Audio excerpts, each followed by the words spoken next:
Hello friends, this is the 7th video of chapter number 8, motion. Now in this video we are going to see second equation of motion. In last lecture we have seen first equation of motion that you can see over here.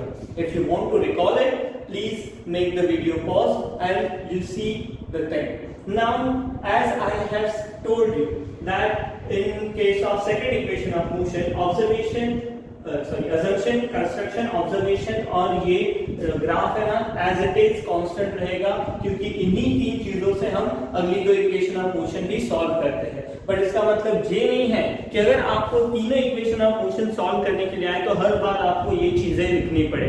But हाँ, अगर एक भी equation of motion solve करने के लिए आती है तो उस एक इक्वेशन के लिए आपको assumption, कंस्ट्रक्शन, ग्राफ, ऑब्जर्वेशन ये तीनों चीजें लिखने के बाद ही डेरिवेशन लिखना पड़ेगा. तीनों एक साथ आती है तो आप दोनों करने के बाद एक के नीचे एक इक्वेशन लिख सकते, डेरिवेशन लिख सकते हैं. Okay, so in case of this derivation, second derivation, I rub this. So second equation of motion prove करती है डिस्टेंस टाइम रिलेशन, या फिर आप इसे कह सकते हो position time relation.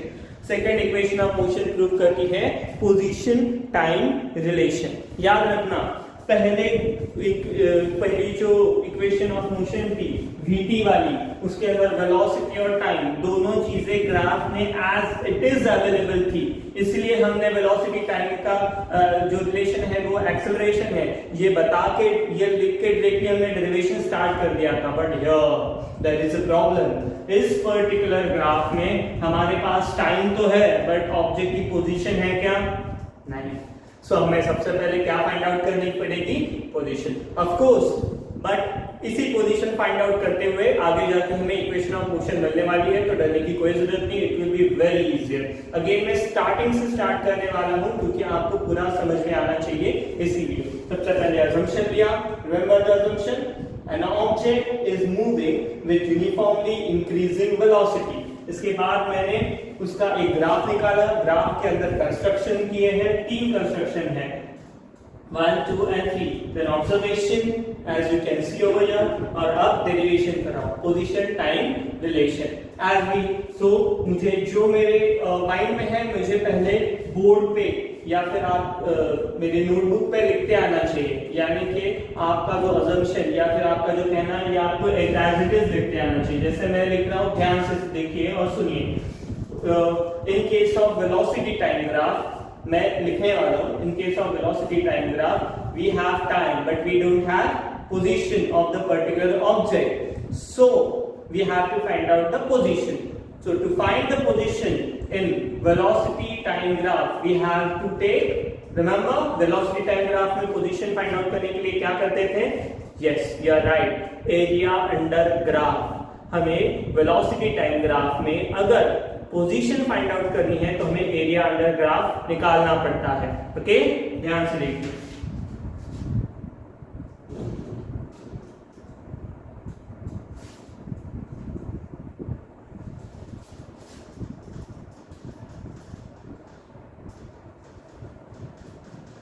As we know, to find position in VT graph, we have to find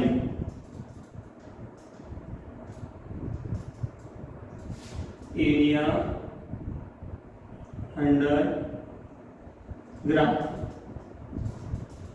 So here, area under graph, that will be the position. So S is equal to area of, देखिए ध्यान से देखिए, area of. अब area of दो चीजें हैं. Can you see here triangle and rectangle, और either you can take whole trapezium. But the thing is that friends कि in case of second equation of motion हमें इजी जाएगा triangle और rectangle. Please I request you, don't take whole trapezium in second equation of motion. Second equation of motion में triangle और rectangle ही लेना चाहिए. It will be easier. Okay, if you have any doubt then you can ask me in video sessions, but that will be later. Okay, so here, so area of triangle ADB plus area of rectangle. What is that rectangle? You can see here OADC. OADC. Yes. Okay. Now in area of triangle ADB. ADB दिख रहा है आपको? Area of triangle क्या होता है? Half into base into height plus area of rectangle क्या होता है? Length into breadth. ठीक है, मैं इसे ब्रैकेट कर देता हूं so that you will find it very easy. Half into base क्या है? इस ट्रायंगल का बेस क्या है? Can you see here? AD. AD is the base, so I will write here AD into height क्या है? Can you see height? BD. BD is the height. BD. Okay? So bracket complete कर देता हूं. Plus length क्या है? यहाँ पे देखिए length क्या है? Length of rectangle OC. और breadth कितनी है? DC. Into है ना? Length into breadth. So DC. ठीक है, तो हम वैल्यू पुटअप करेंगे. ध्यान से देखिए, S है, S is equal to half into AD. S is equal to half into AD. AD दिख रहा है? AD क्या है? AD, हाँ, this is AD. AD is time, that is T. Half into T into BD क्या है? BD, अरे BD तो है ही नहीं. BD है? नहीं है. BD नहीं है. We don't have BD. तो मैं BD जैसे का वैसे लिख देता हूं. BD, क्योंकि हमारे पास BD नहीं है इसलिए मैं जैसे के वैसे लिख दे रहा हूं. ओके, प्लस OC क्या है? OC is time into DC क्या है? DC is U, that is initial velocity. So T है ना, यहाँ पे T लिखा था into U. U into T UT हो जाता है. सो वो हम लिख सकते हैं T into U. ये हम बाद में लिखेंगे. Okay, so S is equal to half into T into BD. अब BD को डिराइव करना है, इसे डिराइव करना पड़ेगा फ्रेंड. देखो BD, हाँ, BD को डिराइव करना पड़ेगा क्योंकि BD की कोई वैल्यू नहीं है. रिमेंबर हमने AE को डिराइव किया था. BD को डिराइव करने के लिए BC माइनस DC. BC में से, पूरे BC में से DC को निकाल दिया तो क्या मिलेगा? BD. तो of course BC minus DC. BC minus DC, इसको BD से डिराइव किया. Okay, plus T into U, UT.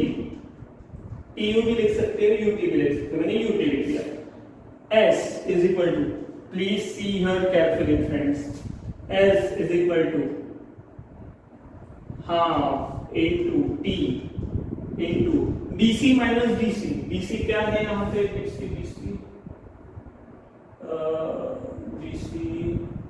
CB, that is BC. BC और CB एक ही है. ये देखिए V माइनस BC क्या है? ये DC is U. V minus U. Okay, ये ब्रैकेट कंप्लीट प्लस UT. अब हमें रिलेशन कौन सा प्रूव करना है? ध्यान से देखिए, हमें रिलेशन कौन सा प्रूव करना है? डिस्टेंस और टाइम. बराबर है फ्रेंड्स? अगर हमें डिस्टेंस टाइम रिलेशन प्रूव करना है तो this step has to be noted.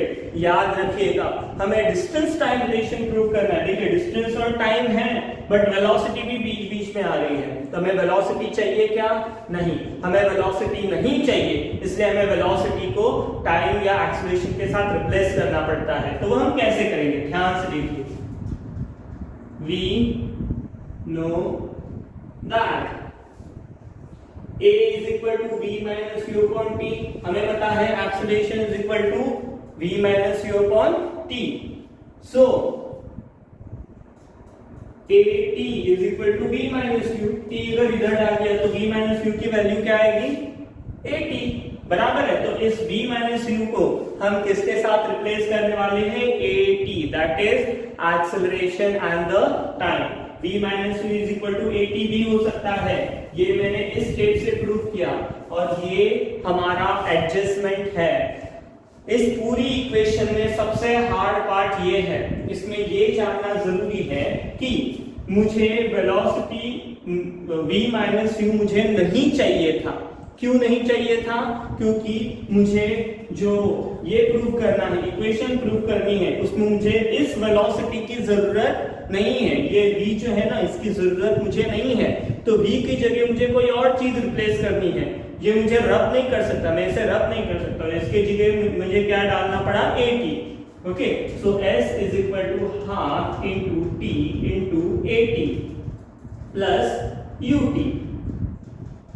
Okay, so s is equal to half into t into at, that is at square plus ut. So अगर हम इसे रीअरेंज करें तो हमारी इक्वेशन बनती है s is equal to ut plus half at square। ये हमारी सेकंड इक्वेशन ऑफ मोशन है। ध्यान से देखिए, मैं हट जाता हूं यहां से सो दैट आपको ध्यान से दिखे। देखिए, सबसे पहले मैंने v माइनस यू को at से रिप्लेस किया, सो t इंटू at। भले यहाँ पे जूम कर दीजिए, आपकी स्क्रीन बड़ी हो सकती है। t इंटू at कर दिया, that will be at square. देखिए at square, so plus t यहाँ पे मैं ठीक से निकाल देता हूँ सो आपको अच्छे से दिखे।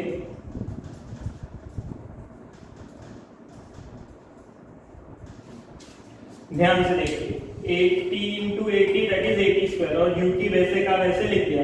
और इस चीज को मैंने रीअरेंज किया है, s is equal to ut पहले डाल दिया plus half 80 square. Half into 80 है ना, तो वहां पे इंटू निकाल दिया। इंटू का मतलब नहीं बनता कुछ भी यहाँ पे, तो half 80 square. This is our second equation of motion. Okay friends, I hope आपको ये सेकंड इक्वेशन ऑफ मोशन समझ में आई हो। अगर आपके इस बारे में जो कोई भी डाउट है तो प्लीज मुझसे पूछिएगा। ओके, इस वीडियो को पॉज करके आप देख सकते हैं। मैं जानबूझ के स्क्रीन से हट गया हूं so that you can see this thing very clearly. Pause करके you write this and then you can ask me the question on Zoom app. याद रखिएगा, जो भी आपके क्वेश्चंस होंगे, जो होगी second equation of motion, first equation of motion या थर्ड के बारे में, वो आप जूम ऐप पे मुझे पूछना मत भूलिएगा। It is very very very important. Okay friends, thank you, will meet on next video.